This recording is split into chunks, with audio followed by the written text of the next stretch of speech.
I thought I had it all. A loving wife, a beautiful home, a life that felt like it was pulled straight from a movie script. Sarah and I had been married for 10 years, and every day felt like a new adventure. We were that couple, the one our friends looked at with a mix of envy and admiration. We finished each other's sentences, laughed at the same silly jokes, and held hands everywhere we went. I was the happiest man alive, or so I thought. The change was subtle at first.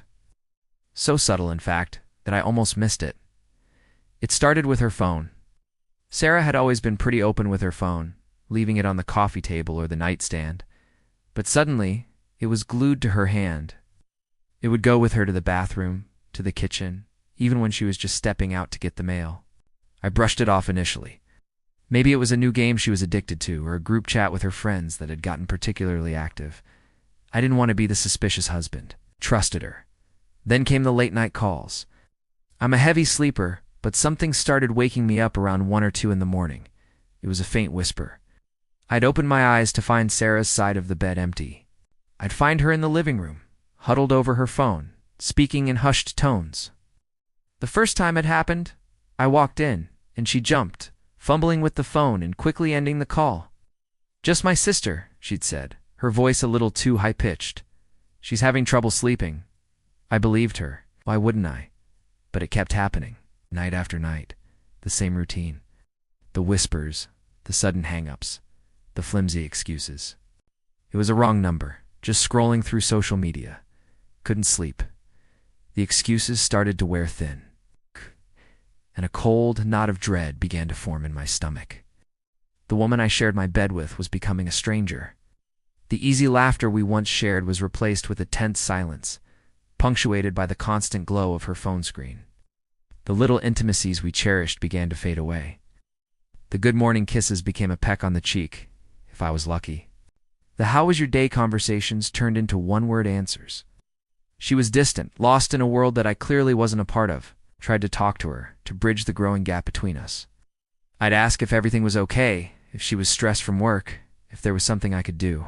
She would just smile, a tight, forced smile that didn't reach her eyes, and say, "I'm fine, just tired." But she wasn't just tired. She was hiding something. The signs were all there, like bright red flags I had been trying so hard to ignore. One evening, she said she was going out with her girlfriends. Didn't think much of it until I got a call from one of those friends, Jessica, asking if I knew where Sarah was because she was into answering her phone for their planned video call. My blood ran cold. Sarah had lied. Where was she? Who was she with? That was the turning point.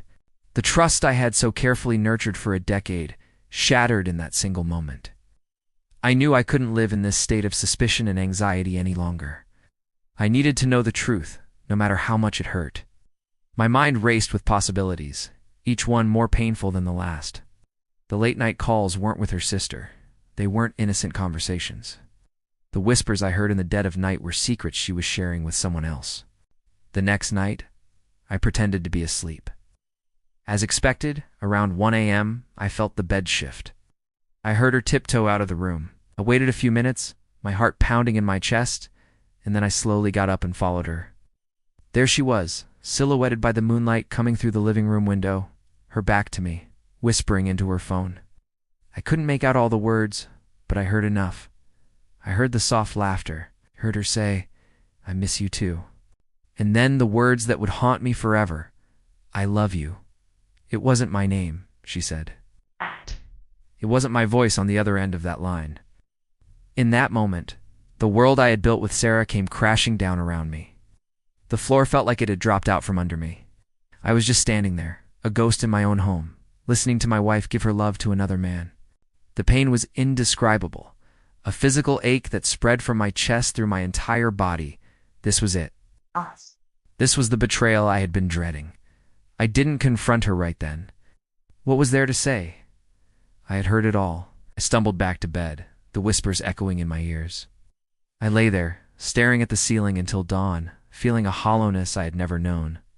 The woman sleeping peacefully beside me was not the woman I married. She was a stranger who had broken my heart in the most profound way possible. The next morning felt surreal. Sarah acted like nothing had happened. She smiled, made coffee, and asked about my day ahead. The normalcy of it was suffocating. I couldn't play along. I looked at her, really looked at her, and I couldn't see the woman I loved anymore. All I saw was the deception, the lies, the stolen moments in the dark. I finally spoke. My voice was hoarse, barely a whisper. "Who is he, Sarah?" She froze, the coffee cup trembling in her hand. The color drained from her face. The fake smile vanished, replaced by a look of pure panic. She tried to deny it, of course. "What are you talking about?" But her eyes gave her away. The guilt was written all over them. I told her I knew. I told her I had heard the calls, that I had heard her last night. I watched as her facade crumbled, replaced by tears. The truth finally came out, a torrent of confessions and apologies that felt hollow and meaningless. He was a coworker. It had been going on for months. It started as just friends and spiraled into something more. The classic story. My story. The conversation was the hardest one of our lives. It was filled with tears, anger, and a deep, gut-wrenching sadness for the life we were losing. There were no easy answers, no simple way to fix what was so irrevocably broken. The trust was gone, and without trust, what did we have? I don't know what the future holds. The path ahead is foggy and uncertain. Some wounds are too deep to heal, and some betrayals are too great to forgive. The love I had for Sarah is now tangled with pain and deceit. The image of her whispering on the phone in the dark is burned into my memory. Our story, which I thought was a fairy tale, had a dark chapter I never saw coming. This experience has been a painful lesson in the fragility of trust and the hidden complexities of the human heart. It's a stark reminder that sometimes the people we think we know best can be the biggest strangers of all. Healing will take time, and the journey is just beginning. But I have to believe that somewhere on the other side of this heartbreak, there is a chance for a new beginning, a chance to rebuild and find happiness again, even if it's not the one I had originally planned. Thank you for listening to my story. If you've ever gone through something similar, know that you're not alone. Don't forget to like and subscribe for more stories.